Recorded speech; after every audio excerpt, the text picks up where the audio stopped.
if we can afford the price of a gold line technology system, then I don't see what's the question. I mean, if we think that the technology is something which is important, if we think that we don't want to see anymore what we have seen in South Africa, and make sure that also what has happened last week between AC Milano and Juventus will not happen at the World Cup in 2014, then I would say we will make sure that the system will be in place in the 12 stadiums.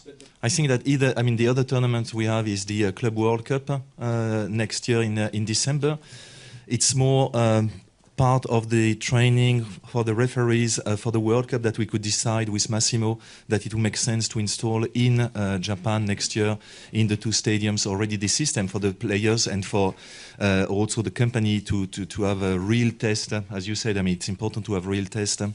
And again, the Confederations Cup is for us, as you can imagine, a rehearsal event in Brazil in 2013. We will have at least, I think, 4 to 6 stadiums, which are World Cup stadiums. So what will be installed in 2013 will be used in 2014. Again, it makes sense. If one system is working, yes, I mean, we will do our best to make sure that definitely Confederations Cup and at the World Cup and maybe one testing event before. You know, it's an important step forward for us, but it's important that we implement it properly and we do test it to failure.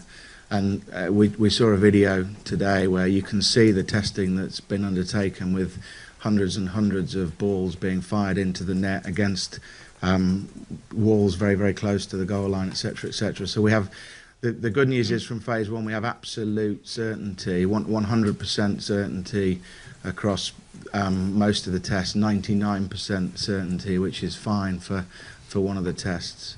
So we're very comfortable that the technology is proving itself, and that is very important because after all it must be accurate, otherwise it's not worth having.